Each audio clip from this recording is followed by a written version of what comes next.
कुछ दुख ना हमने जानबूझ के घड़ लिए हैं, वो दुख नहीं है। मसलन अब्बा जी गए बेटी के घर में शादी के 2, 4, 5 महीने के बाद, तो वापस आके अब्बा जी रो पड़े। क्या हो गया जी आपको? कहते हैं ओहो मेरी धी तो उथे काम ही बड़े कर दी पई, मैंने बड़ी लाडों से पाली थी, बड़ी लाडली थी, वो मैं गया हूँ चूल्हे के आगे खड़ी थी। ये जाली दुख है। अपने घर का काम कर रही थी कि यहाँ वो अल्लाह माफ करे उसे नौकरी करा रहे थे। तो ये जानबूझ के घड़े हुए दुख हैं जिनका कोई माना नहीं, कोई मतलब नहीं। अपने घर का काम करके बच्ची की सेहत भी ठीक होगी, उसके नजरियात भी पुख्ता होंगे और खामद की इज्जत करेगी, उसे राजी करेगी, तो मेरे रसूल पाक ने फरमाया रब जन्नत भी अता फरमाएगा।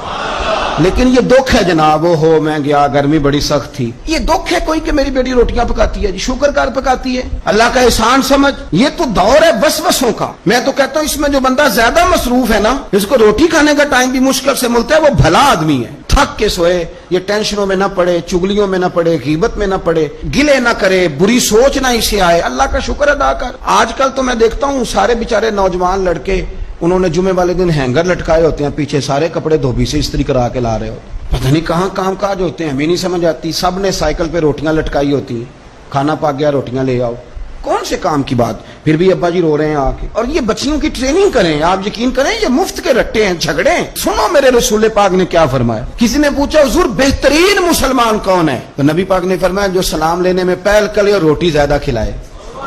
तो अगर आपकी बेटी किसी को रोटी पका के खिलाएगी तो बेहतरीन मुसलमान बनेगी। कौन सा दुख आपने पाला? सुनो मैं आपको हदीस सुनाता हूँ। मेरे नबी करीम अलैहिस्सलाम हजरत उस्मान गनी के घर तशरीफ ले गए। जनाब उस्मान गनी के हुजूर अचानक घर पहुंचे।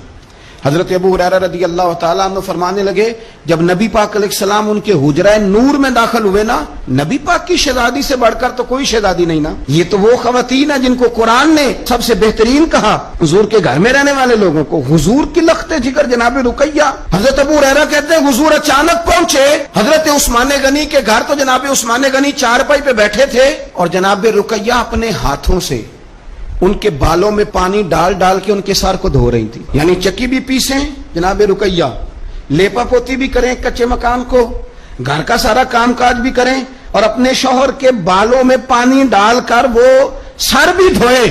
हुजूर पहुंच गए, जनाब उस्मान गनी की नजर पड़ी तो झिझक महसूस की। हजरत रुकैया रदी अल्लाह तआला अन्हा भी जरा ठहर गई। देखो मेरे नबी पाक की तरबियत का अंदाज। रसूल करीम ने क्या फरमाया। नबी करीम फरमाने लगे रुकैया अपने शौहर की ज्यादा खिदमत किया कर, रुकैया अपने खामद की ज्यादा खिदमत कर। फरमाया मेरे सारे सहाबा शान वाले हैं, लेकिन जिसने मेरे अखलाक को सबसे ज्यादा देखना हो वो मेरे उस्मान गनी को देखे। ये अखलाक में मुझसे ज्यादा मुशाबत रखता है, बेटी ज्यादा ज्यादा खिदमत किया कर अपने शौहर की ज्यादा। ये हुजूर ने तरबियत दी, ये नबी पाक अलैहिस्सलाम ने हमें बतलाया कि इस तरह तुम्हारे घर बनेंगे, इस तरह दुख दूर होंगे। लेकिन जब अब्बा ही घर आके रोएगा और अम्मा ही बद्दुआ करेगी कि देखो मेरी बेटी को क्या हाल कर दिया रोटियां पकवा, तो कैसे घर चलेगा।